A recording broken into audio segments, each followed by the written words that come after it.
you so much for being here tonight. It's so great to see people supporting this beautiful venue and poetry and live music. We're really excited tonight to have a special guest poet who is a local treasure, and he also was raised among the savage, warlike peoples of North America and has managed to learn their language and habits well enough to often be mistaken as one of their own. It's your story. He has taught poetry in San Diego for more than 30 years, and he has published several collections of his own work. You have some of that to sell? Yes. Okay, in the back we'll be selling all that good stuff. And he feels really honored to be to be performing here tonight with novelist Bill Hardy and saxophone master Franco Z. And they look very similar, but Franco is a little bit taller. So I would love to introduce Steve Kowit. We're so lucky to have him. Thank you so much.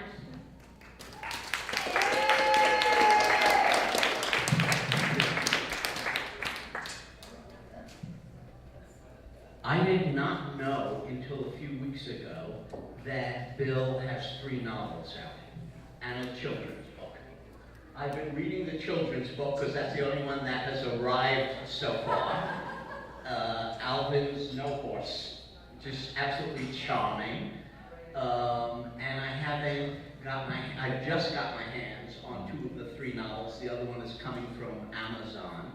And many of you probably know him as the publisher of the San Diego Annual Poetry Anthology also. So he's a terrific musician, publisher, and novelist. So it's an honor to be working with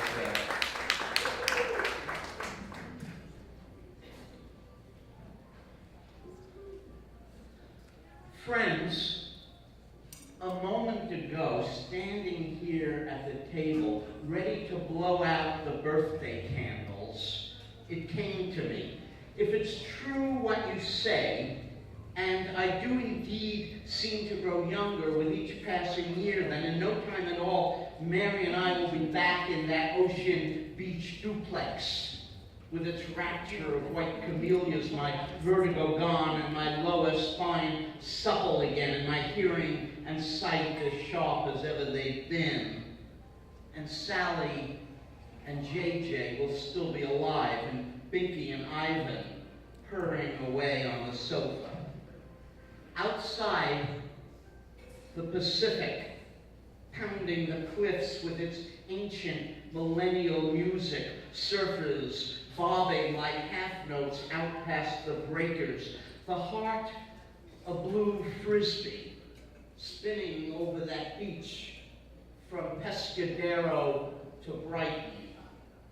If you're right, and I keep growing younger, I'll find myself back in the Andes, Esmeraldas, the range of Tumaco, the Popayan Hills, in the misty weeping of dawn. That thundering gorge into Baños, the road through the steaming Petén to Tikal, the sandias at sunset, the 2 of us young again, in that railroad flat in the Fillmore, our bodies entwined in the dark. Cold peaches in moonlight, the Avalon Ballroom, to be with them again, those who disappeared across borders and oceans into anonymous cities, ashrams, communes, Phoenix House, prison, the Quetzalon mist, seen for the last time on a street in downtown Seattle, Lima, Panajachel, Jeremy, Franklin, Gregory, Owen, Elizabeth back in Manhattan Beach, all that impossible beauty.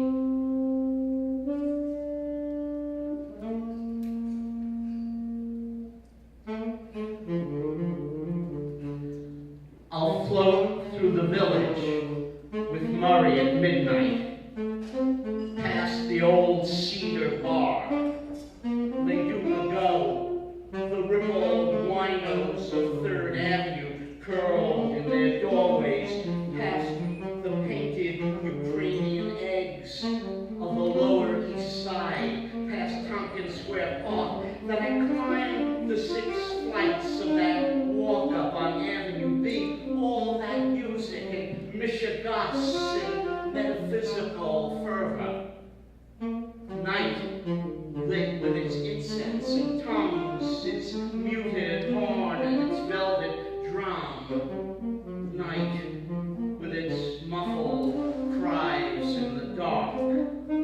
Oh, soft-limbed, lost girls of my youth, how purely this time around I will love you.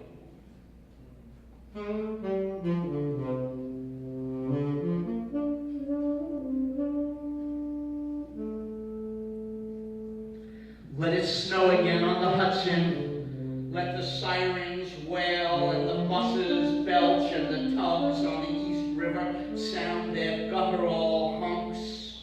Let the poetry readings begin once again at the Metro. Let the streets of Manhattan hum again with its poets and waifs and musicians and mad action painters, its feverish vanguard of doomed and beautiful women. Let Cassidy knock again at my door. Let him harangue me once more with his breathless paean to Mao.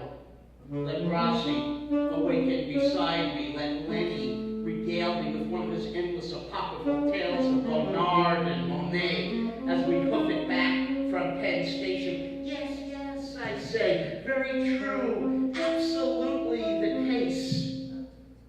We are lost in the bright air of impossible gaiety, incomparable youth, jubilatio of camaraderie, passion and blather, that feast made of fine talk. Let me wrangle with Jim over Wittgenstein's last proposition. That's what I want, to yammer all night over that which cannot be said. Wax ecstatic with Jack on one of those long evening strolls around Sheepside Bay, drunken boats of our Brooklyn boyhoods, the two of us coked to the gills on Céline and Rimbaud and Miller and Crane and Genet. That house on 14th Street is just a matter of time till I'm back there again. My folks in the doorway, vital and young, Dad in the backyard, laconic and patient up on that rickety, paint-splattered ladder. He's putting the screens up for summer. The garden, a bliss of roses and mums. How good they both look. How delighted and young. Just a couple of kids, I swear they've never looked better, happier, younger. I tell you, I can't wait to be back there. Though it's more than half a century yet down the pike. A curly-haired kid staring out through the window with sunset over the backyards of Flatbush, full of unnameable longing, the pigeons and sparrows, the rolling path to the clouds, unspeakable intimations of what they might mean. Birthdays, yes, but no such thing as goodbyes. In love, though I didn't know it then, with the whole inexplicable business, first sorrow and first wisdom. A mole of molecular dust like an ant on a leaf blown across infinite seas, to be here at all, to have bubbled up out of the void. Who would have guessed it? Friends, thank you for coming. Doesn't the cake look delicious? For myself, of course, I am absolutely delighted to be here among you, immeasurably pleased. Thickening paunch, stiffening joints, vertigo, bum back, wrecked hearing and sight notwithstanding, alive nonetheless, all of us here in this strange unspeakably marvelous life. And Mary, companion and love, here beside me. A wish, friends, what on earth more could I wish for? Like you say, every year I grow younger. So be it. Okay? Are you ready? Hush now. I'm going to blow out the candles.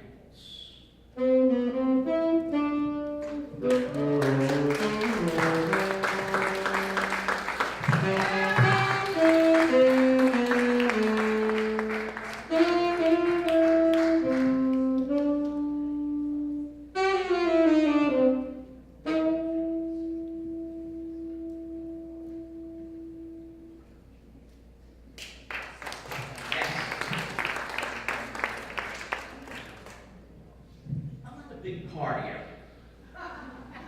That is to say, I haven't gone to a party in decades. No one even invites me anymore because they just know I find an excuse. Anyway, I went to a party in La Jolla many years ago, given by a friend of mine who was a professor out there. And it was filled with professors. And the conversation was very heady. And, you know, filled with critical theory kind of talk. Lots of intellect. UCSD, if you know anything about UCSD, it's an extraordinarily abstract kind of place. People who study engineering never even get to make blueprints. You know, that's just too concrete for them. So it's very, very heady intellectual. And the party reminded me, with all that intellectual chatter, of my upbringing. I went to Brooklyn College many decades ago, and I studied philosophy.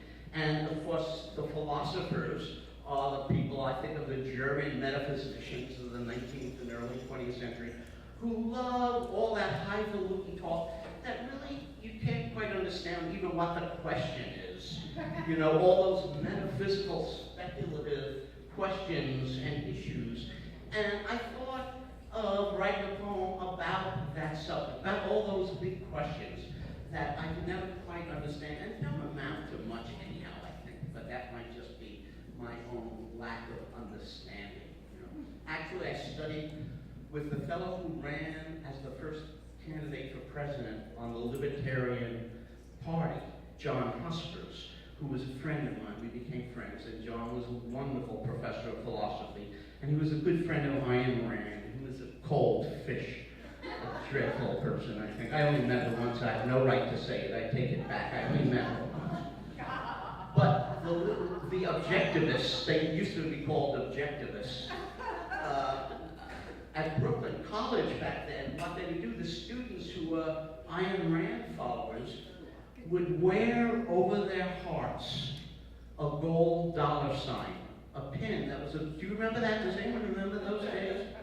Maybe it didn't happen on the West Coast, but on the East Coast, you'd walk around the campus and there'd be lots of people wearing gold $signs. Ron, you remember that? I remember. Yeah, it's just astonishingly horrible. And you know, the truth is the libertarians are very good in terms of foreign policy. The truth is they don't want us slaughtering people by the tens of thousands. So I'll take them over the Democrats or, of course, the Republicans, you know, the fascists and the fascist light. But in terms of domestic policy, they're horrible. They have no sense of people working together to support people who need economic support. So, you know, I mean, she was a cold mother. In any event, this is a poem called Metaphysics, about that party and all that discourse. The trouble with me is I have a low metaphysical threshold. When I'm told the bicameral mind can never know things in themselves, I shake my head gravely, but simply out of politeness. Frankly, the conflict between the noumenal and phenomenal worlds means nothing to me whatsoever. Is perceptual knowledge constrained by the categorical space in which language unfolds, or is absolute isness provoked by the relative ought? Well, I never quite thought of things in that light. I stammer and cough. I help myself to the cheese dip. Perhaps I'm obtuse, but I can never recall whether it's essence that precedes existence or the other way round. The fact is, I'd rather my pinky got slammed in the door of a semi than argue over the epistemological underpinnings of post-deconstruction, whether signifiers are self-referential or meaning culture-specific. It's not all right, I say, stifling a yawn. The question, of course, is who is that redhead?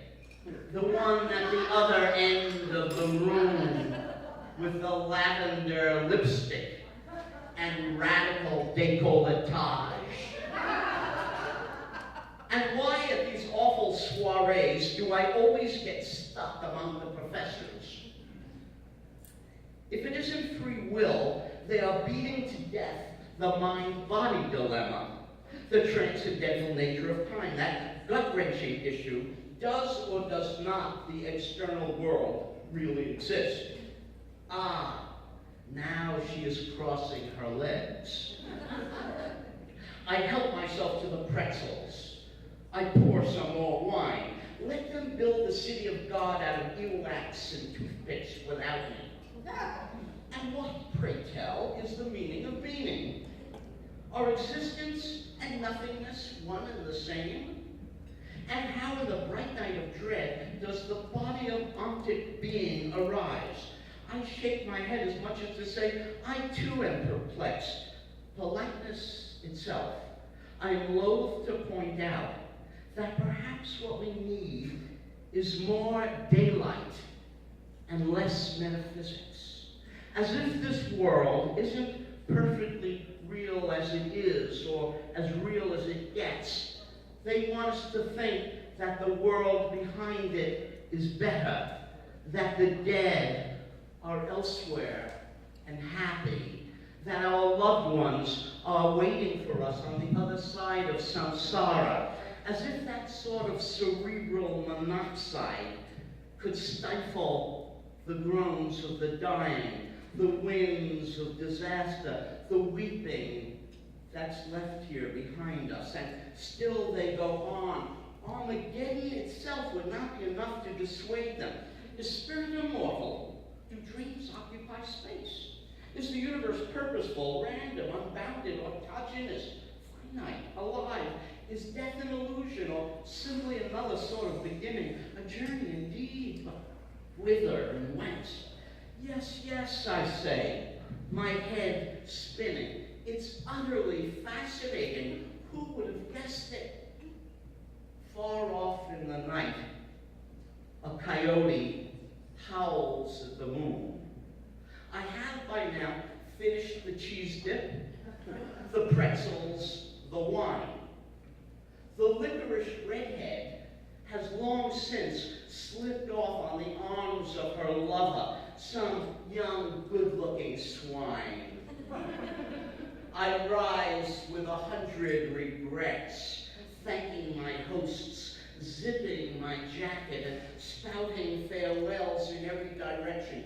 It's certainly something to ponder, I tell them. But really, I have to get going. It's late, and tomorrow I'm up bright and early. A marvelous evening. Your quiche, by the way, was divine.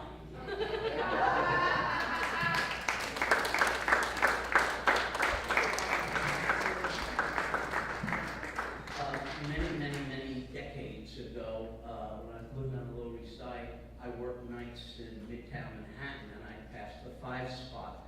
And Thelonious Monk, who had lost his cabaret license, had gotten it back after several years, and was there. He made the cover of Time. It was like a brand new career.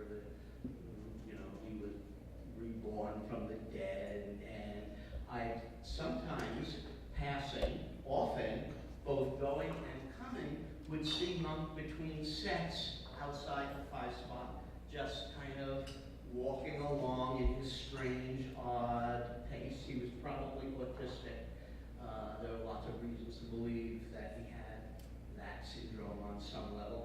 and he was obviously composing, or he was playing music to himself, and they were very memorable occasions. The story I tell about him and Charlie Mingus was told to me by Ricky Cornell, who was the day bartender at the time at the Five Spots. She was a dear friend of my girlfriend at the time, and she had told me that story. And this is a poem called Solo Monk.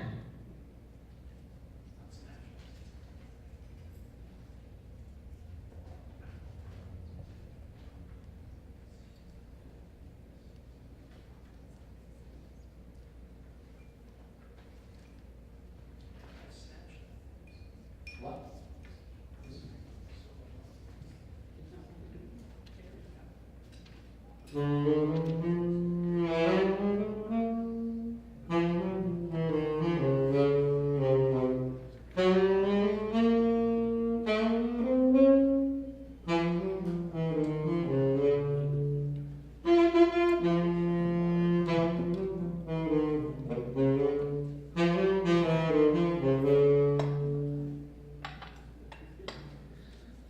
One day, back in the 60s, Monk was sitting at the piano, Charlie Mingus pulling at his coat how Monk should put the word in so the Mingus group could play the 5-spot, seeing how Monk's already legendary gig down there was ending. Mingus, all persuasion and cajolery, ran it down for 20 minutes. To cap it with the comment, dig it, Thelonious. You know, we black brothers got to stick together. At which point Monk, laconic to a fault, till then he hadn't said a word, turned slowly with a sidewise glance and raised one eyebrow. "Man," he said, "I thought you was Chinese."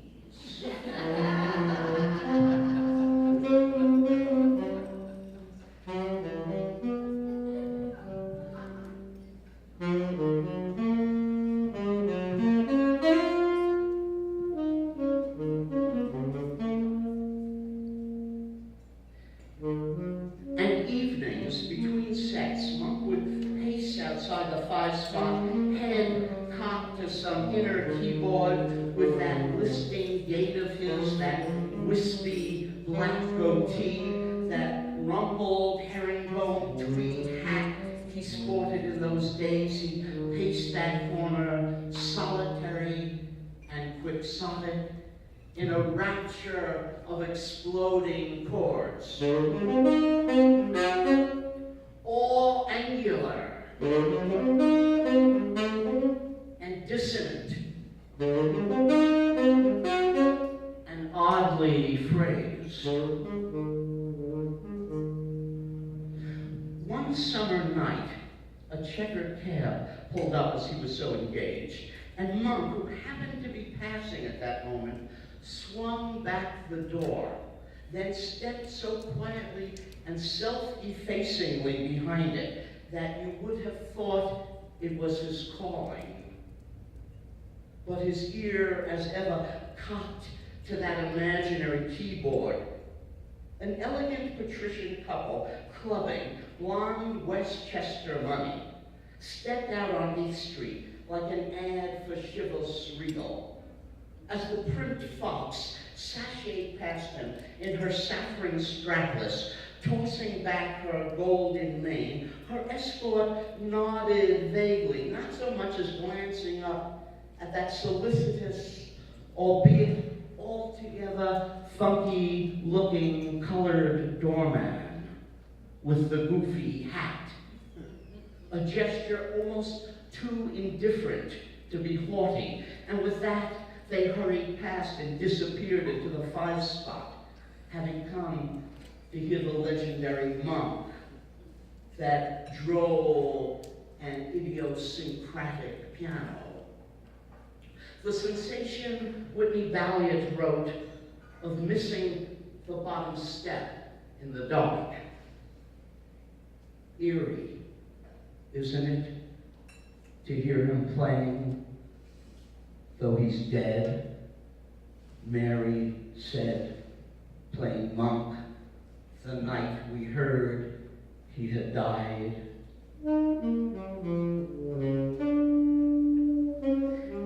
And she lowered the dust cover over the turntable as quietly as Monk had shut the door of that checkered cab, and turning without sign or gesture had gone off, bopping down the street, head cocked as ever to one side and circled by the halo of that rumpled hat, oblivious, preoccupied, lost in the sweet jazz of the night. Monk on 8th Street at the end of summer in the early 60s must have been around 11:55.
I'm selling my books back there after the reading. I'm selling all of them for $10. Oh, I meant to give you, and I didn't. I always forget some stuff during meetings. And I will give you, everyone who wants, a nice little poster of the monk poem, of that monk poem. That was, the art was done by a friend of mine, and it's a really nice little thing. And I brought lots of them, and you can take one if you want. It's the whole poem with her art, Jean Willoughby. I'm selling all my books for $10, and all the money, not just profits, but all that money will go to the Innocence Project. All that money will go to the Innocence Project. And if you would like to buy a book and feel like making out a check to the Innocence Project, do it that way. That's just as easy. The only one that I'm not selling for $10 is that little book also done by Jean Willoughby. I don't know if I have a copy here. It's one poem, an illustrated poem, and I love it, and I think I'm selling that for $1. That's $1. It's really a nice little book. You'll see it back there. Oh, and I also have another little poster of a poem called Hell that I'm not reading tonight. Back there that you could also take. That's just free. I have lots of dogs and cats. And I had a wonderful dog named Raymond, who, like many other dear friends, is buried on my property and lived with us for many years. And I loved him dearly. And this is a poem called Raymond. Jesus comes back like he said he would. A stand-up kind of guy. Unassuming to a fault, but rock solid.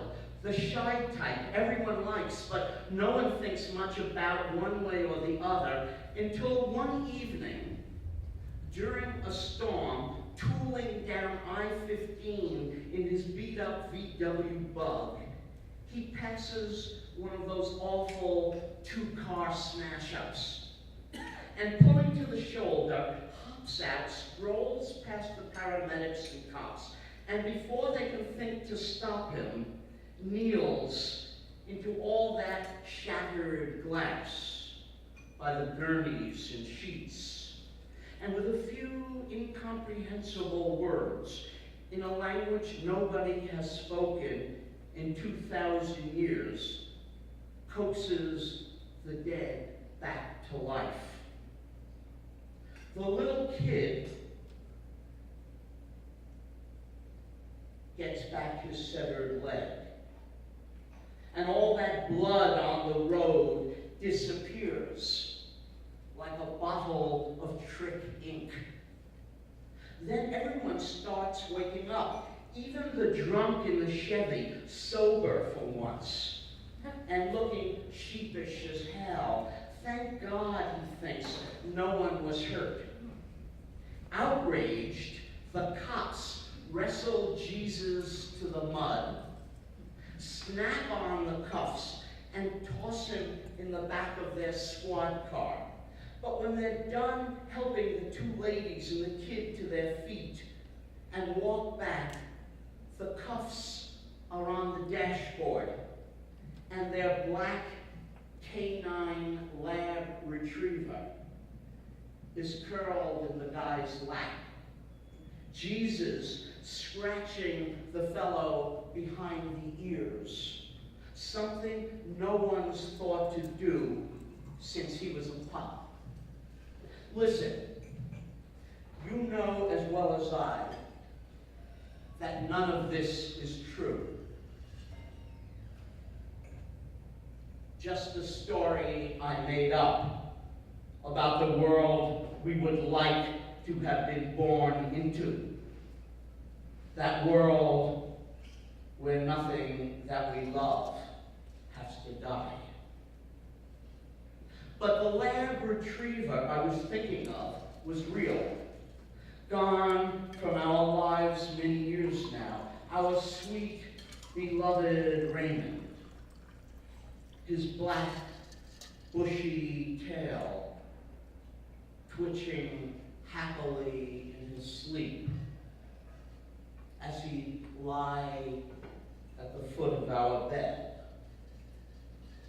the way he used to.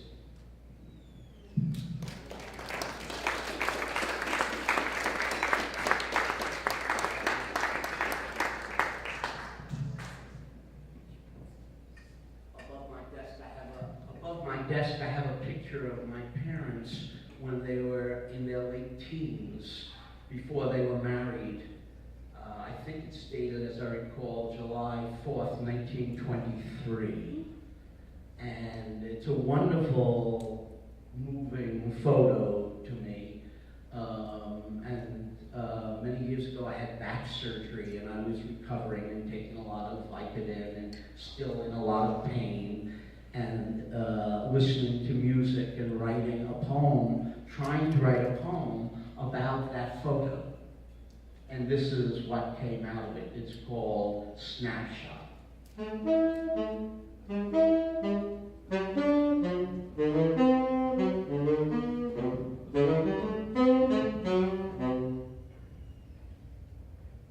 At night, a man is sitting at his desk in pain, aging, full of fears and dreams, till Jessie, his dog, barges in and nuzzles his left leg and says, "Hey, you know that open box of milk bones in the kitchen? Well, I've been thinking." The man washes down another Vicodin, scratches the dog's head, and the two of them get up and leave the room. When he returns, he sees how dark it is outside and late. He types and stops, looking for a phrase he can't quite find, some gesture that the past had given him and taken back.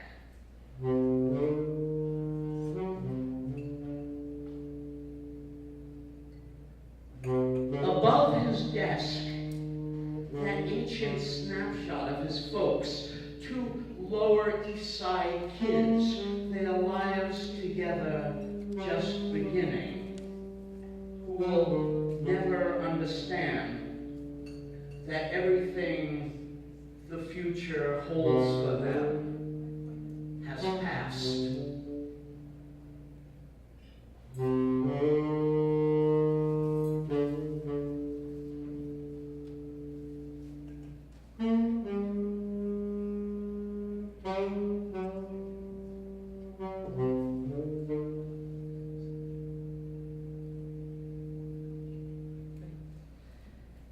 Dexter Gordon's hushed and melancholic take on Don't Explain drifts quietly across the room as if that saxophone knew somehow that the fellow staring at that photo had been weeping stupidly and over nothing.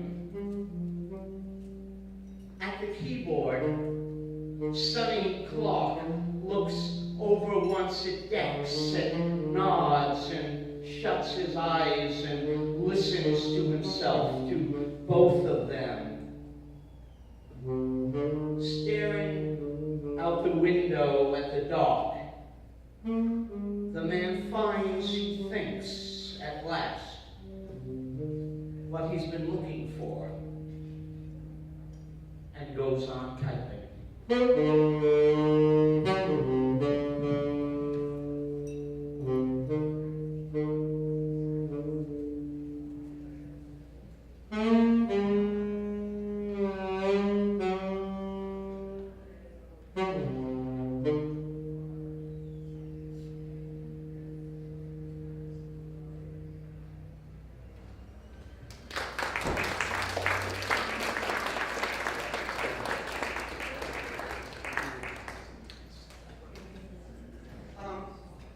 If I'm a patriot at all, it's of a much larger nation.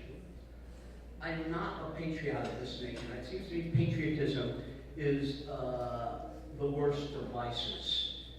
What it really means is tribalism. It means you support your tribe and you make up excuses for your tribe and you go out and you kill the other tribe so you can steal their land and rape the women and steal everything they have. That's what Homo satanicus has done since our species began. And surely the United States, since the Third Reich, no one, including the Soviet Union, has done anything like we've been doing from the beginning of our history. We were born in genocide. This land does not belong to you and me. We stole it. Many years ago, I had to go into the Army Reserves because the Coney Island Draft Board would not accept my CO status. They asked me who my religious teachers were, and I said Henry David Thoreau and Bertrand Russell. And I guess they didn't know who they were or didn't like that, but they rejected my CO status.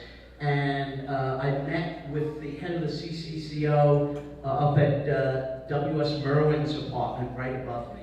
He lived right above me, and he had become a CO during Korea on a ship and had a nightmarish experience. And he introduced me to the head of the CCCO. And this guy wanted me to go to prison. And I thought to myself,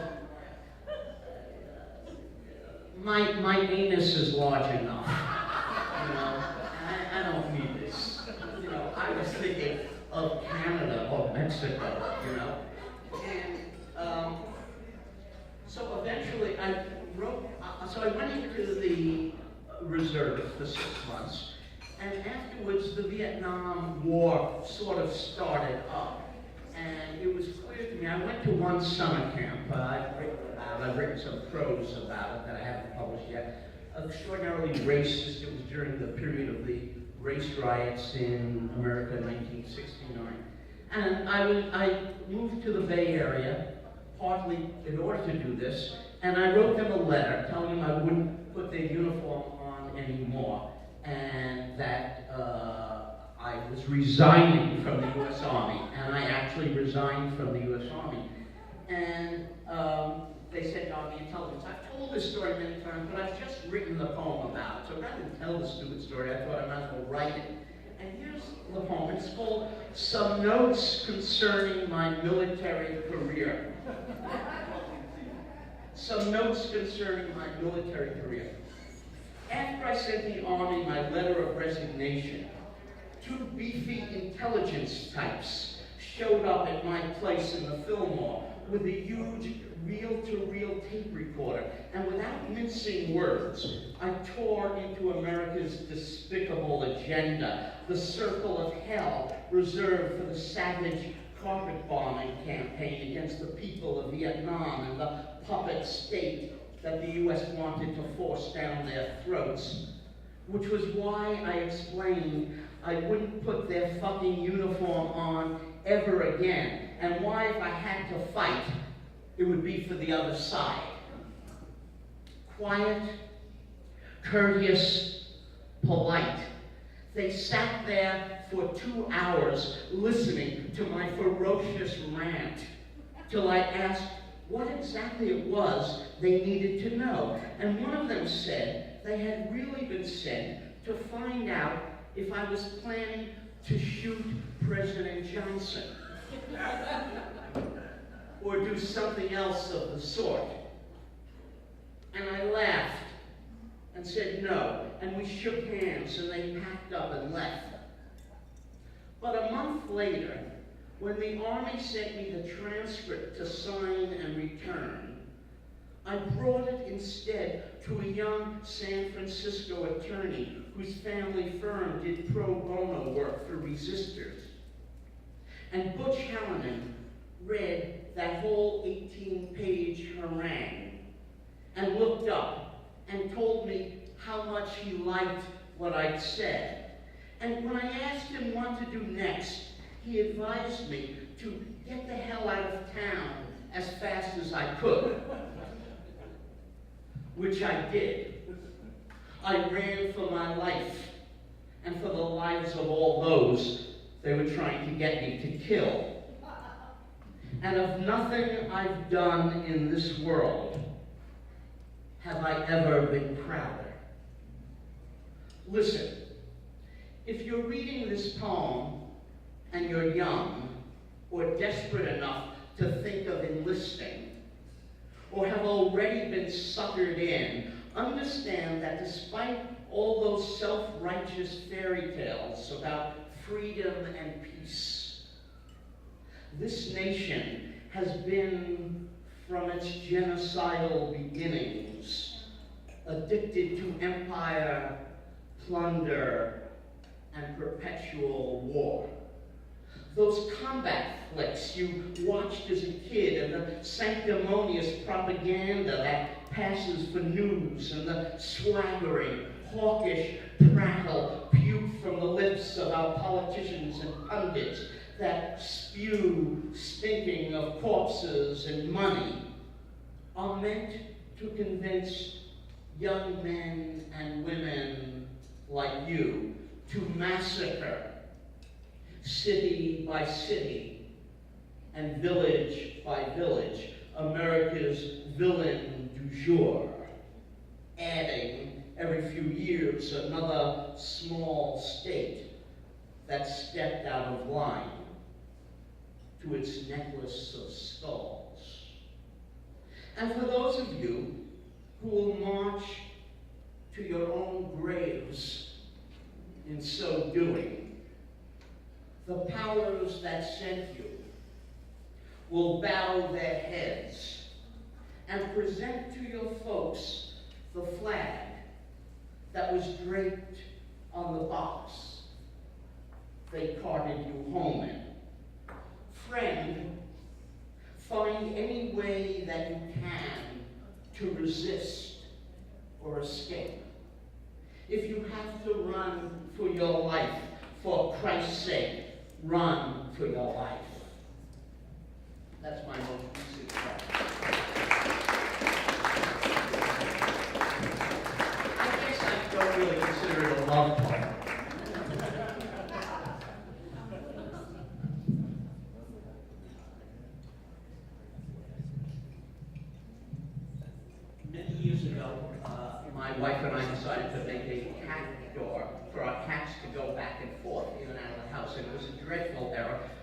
we live out on 4.5 acres, and they were constantly bringing in rabbits, squirrels, and gophers. And we did, we, after a couple of weeks, we got rid of the cat dog. And this is really a poem for my wife and a love poem for the land. We live up in Potrero, high desert land by the Tecate border up in the hills. And it's simply a poem about that incident. Eddie was the cat at the time. Eddie was a wonderful little cat, another animal that is buried, another dear friend buried on my land. The blue dress. When I grab Big Eddie, the gopher drops from his teeth and bolts for the closet, vanishing into a clutter of shoes and valises and vacuum attachments and endless crates of miscellaneous rubbish. Grumbling and cursing, carton by carton, I lug everything out that mountain of hopeless detritus until, with no place to hide, he breaks for the other side of the room, and I have him at last trapped in a corner, tiny and trembling. I lower the plastic freezer bowl over his head and boom! Slam the thing down. Got him, I yell out, slipping a folder under the edge for a lid. But when I open the front door, it's teeming. A rain so fierce, it drives me back into the house, and before I can wriggle into my sneakers, Mary, impatient, has grabbed the contraption out of my hands and run off into the yard with it. Barefoot, she's wearing that blue house dress. I know just where she's headed, that big mossy boulder down by the oleanders across from the shed. And I know what she'll do when she gets there. Hunker down, slip off the folder, let the thing slide to the ground while she speaks to it softly, whispers encouraging, comforting things.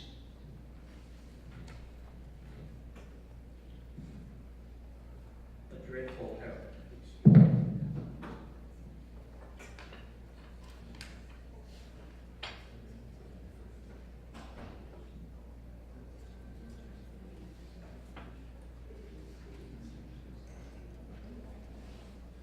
Does anyone have a pistol?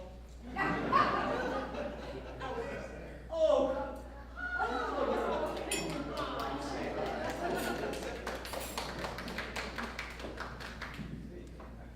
That's wonderful. I carry it everywhere I go.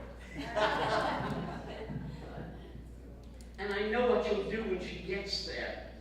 Hunker down, slip off the folder, let the thing slide to the ground while she speaks to him softly, whispers encouraging, comforting things.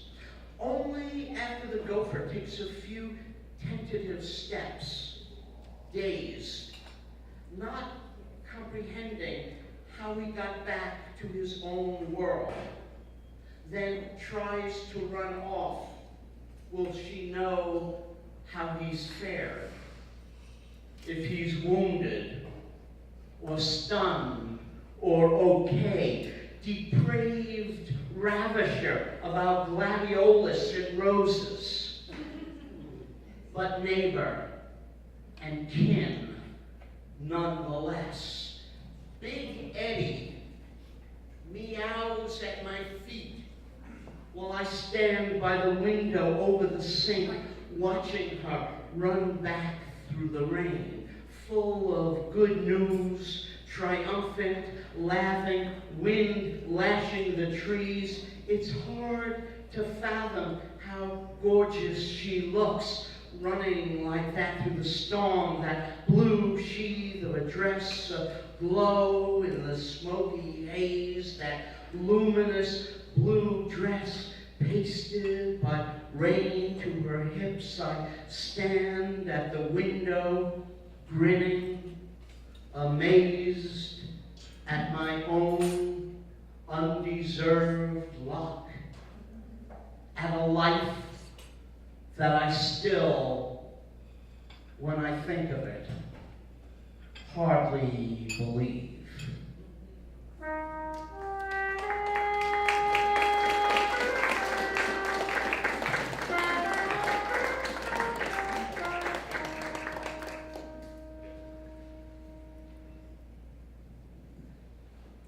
I think I'm going to sell this copy.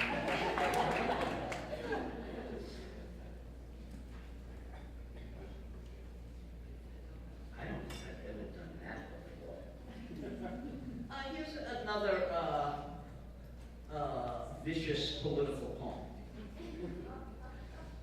Because of the curfews, expropriations, expulsions, the knock at the door, because of the Anschluss, the Kristallnacht riots, because of the boot of despair and the cheek of denial, because we have suffered the smokestacks of Auschwitz, the mass graves of Chelmno and Belsen, because we fell at the walls of the ghetto, because I am Ashkenazi, a Jew, son of the tradesmen of Krakow, Lithuanian fiddlers, Talmudic scholars, the wandering peddlers of Minsk, child of the Khazar diaspora, the wrath of the early Christian church fathers, of the shtetls of Europe, exiled in this world. Am I not then of the Amalekite people as well? Part Moabite, Chaldean, Toltec, and Pawnee, son of a long line of Canaanite cobblers, Nigerian plowmen, child of those who escaped here from Melos, Soweto, Shopsville, Zimbabwe, Belfast, Jakarta. I am Kurdish, Armenian, of the wandering Romanite people of Calcutta's untouchable Harajan masses, part Lacandon, Quiche, and Yana, of Tasmanian blood, born of the Sac Fox Nation, son of the Bayou, a runaway field slave, sojourner, nomad, pariah, Untermensch, heir to this world of nettles and dust. That is to say, I am of the Shabab, of pure Palestinian blood, a Fedayeen son of Jerusalem shepherds, child of Al-Nakba, son of those with the bayonet at their throat, the spat-upon Arab whose land the Zionists stole, the ones expelled by Ben-Gurion's racist militias, because the Einsatzgruppen mowed down the Jews in the streets.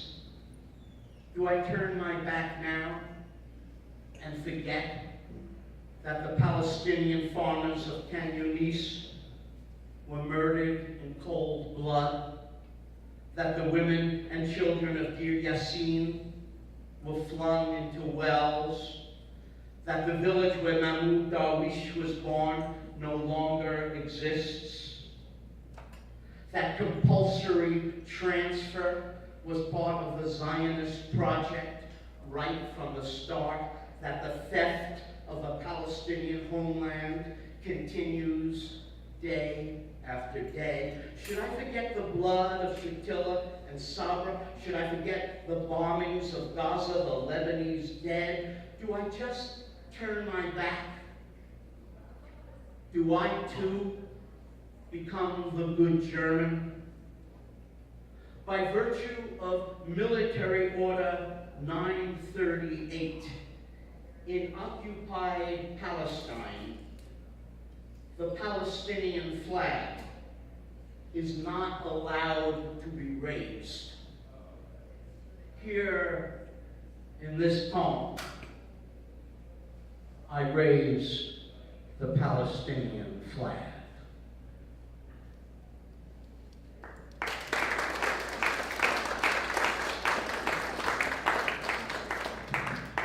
The next poem is a performance piece. It's an audience participation piece. originally competing with this.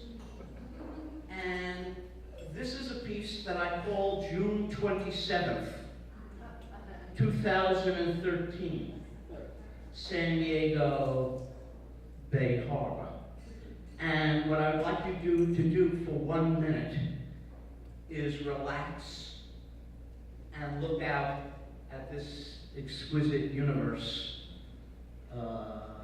in front of us. And if you feel like walking over and moving around, and take a minute to do that.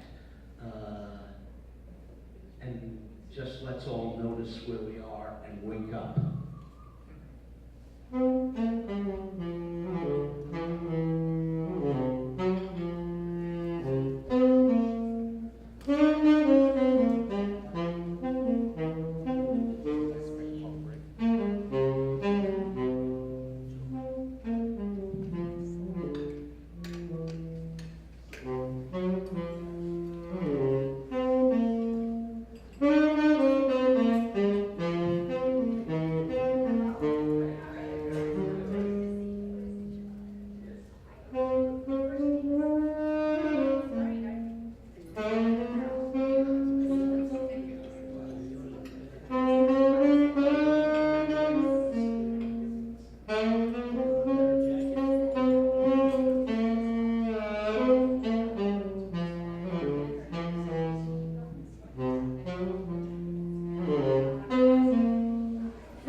Thank you. Let me read 2 more poems. This one was supposed to be a plaque in a garden. And it was a public San Diego garden, and someone in the old animal rights movement asked me many years ago, and I don't remember who it was now, it was many years ago, asked me to write a poem that would be made into a plaque in a public garden. And I wrote this poem, and then found out that the project had fallen apart, which often happens in planet Earth. That's nothing new that happened. But it didn't really matter. I had gotten this poem out of it, and it's a brief poem, and it's a poem about us humans and our fellow sentient beings who we don't treat very well, generally, who we treat horribly, and who we think it's perfectly okay to slaughter at will. So that people often, you'll see, and I remember from the years I was teaching, every now and then someone would lift up their hand to kill some tiny little sweet creature that was flying around, a creature like us with only one life. And this poem is called Passing Through. Astonishing, isn't it? All of these odd-looking creatures darting around in the grass, the lizards and spiders and foraging bugs, and the ones that are nothing but dots, and the ones that are nothing but dots of color flitting around on invisible wings, each with its own private sorrows and pleasures. It's one precious life. How strange it is to be here at all, talking to you like this in a poem, if just for a single brief instant, 2 spirits momentarily touching. Isn't it weird? Don't you feel it too? How unspeakably odd everything is. Friend, walk mindfully here. Do no intentional harm. Even the least of these creatures, the tiniest sentient speck, longs to live out its one brief season on earth. And I'll close with a poem called Cherish. This is a poem also, like an earlier one, that to some extent makes fun of that highfalutin postmodern language. I was reading Where to Send Your Poetry one day, and one magazine wrote this: "We are not interested in the poetry of nostalgia." Now, that's a code. That really means if we can understand it by the second line, you're out of here. We have absolutely no interest at all. It's definitely not postmodern, it's not language poetry, it's not what's being done in the 21st century. It's filled with what those people call narrative and sentiment.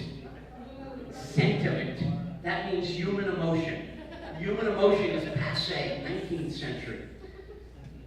And I thought of my own work, which is all about, like all our lives, our past, our personal past, the people we love and loved and think about, etc.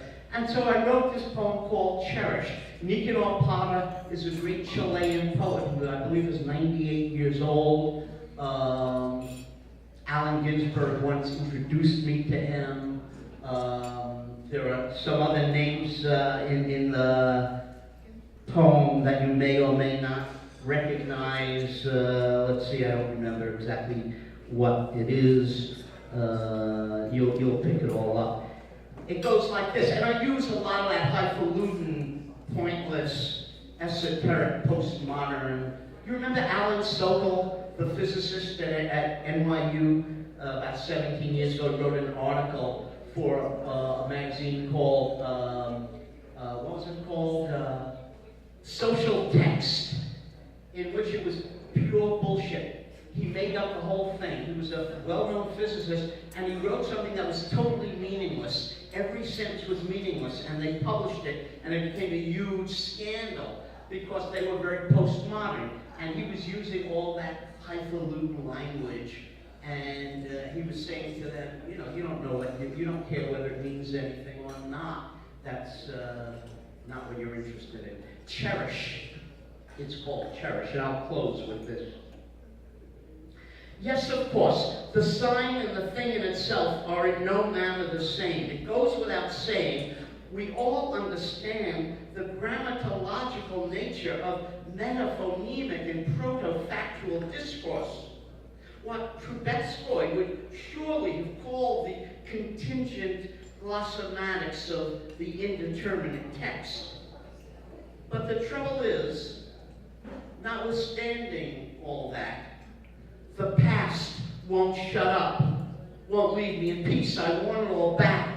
Not the nomenclature of epistemic linguistics or some sort of post-dialectic mode of discursive assertion, but rather my folks in that cozy doorway in Flatbush, that house on 14th Street, Carol's old piano, Mickey's black wooden attorney-at-law sign hung from the window over that shingled hatch to the basement, and that little storefront on 10th, where I hawked Circle Line tours of Manhattan, my booth at the Magic Carpet just off the boardwalk in Coney Island, 3 blocks from Nathan's, the North Atlantic pounding away at my back, that movie house in Miami where the black patrons had to sit in the balcony. I could hardly fucking believe it, and work there with a bad conscience for 2 months. Would they have me abandon the past, devote what time I have left to the unstable nature of syntax, to manipulating self-referential lexical signs? I, the most shameless and least ambitious of singers, I who wish no more than to remember and cherish, I who now to my own grief well understand, in the words of Nicanor Parra, that the decades have wings.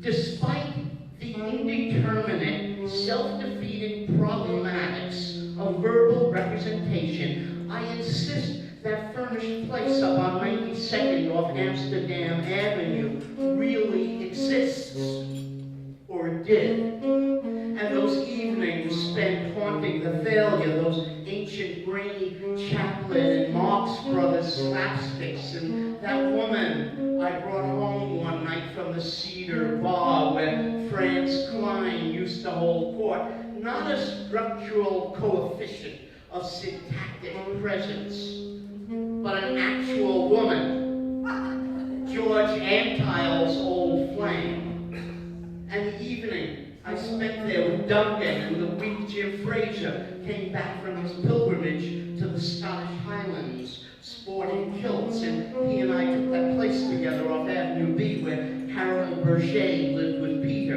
and Sandra Scampatone had a place just down the hall, Suzuki Bean, already a raging success, and a flight above me, Bill Merwin and Moira. One morning, trembling, I sat on a bench in Tompkins Square Park, ingesting that first City Lights edition of Howl, that ferocious tidal American rant like those earlier days when I bribed the Brighton Express reading Whitman and weeping. It was Alan himself one night after a reading at St. Mark's a good decade later who introduced me to Papa, whom he knew I adored, and I stood there stupidly shaking his hand with nothing to say. To hell with the signifier's oblique figurations, the nomos of indeterminate linguistic practices. It's those mornings waking with Rosie, my first love, back there on 6th Street, the past, even now inexpressibly present, the evening that Jane and Wendy dragged me to Gertie's Folk City to watch some kid named Dylan wailing over the mic, "Diane, this time around, I'll let you do that striptease at the party." Why the hell not? Then we'll head back to my place. No, this time I'm not going to stop you. Nor do I need to ever forget your sister dying like that. So suddenly, so young. Cassidy, too, gone now forever, and Joan, and Linda, and Jeremy, John, Fred, and Dennis, and Greg, and Larry, and Noni, and Doug, and that large, loving, boisterous tribe of aunts, and uncles, and cousins, Sally, and Gertie, and Manus, and Mark, and George, and Terry, and Molly, and Willie, and Nat. I want to be there again. Those teeming streets of downtown Manhattan, those Lower East Side cafes, all those poets and dopers and crazies back in the 60s, the friends that I'll never now get to cherish enough, Alan Cohn and Faye Goldman and lovely, voluptuous Billy Grayson out on the tilted clay courts. Is Eddie DeMarco alive? Is Vinny? Lou Lipton? Marilyn Branscombe? Cherish. Cherish. That's all I can tell you. Sign and signifier be damned. No one and nothing down here is going to last. You know it too. Nicanor Potter. Wasn't he right on the money? Though the days drag their feet and the weeks creep ever so slowly along, the decades have wings.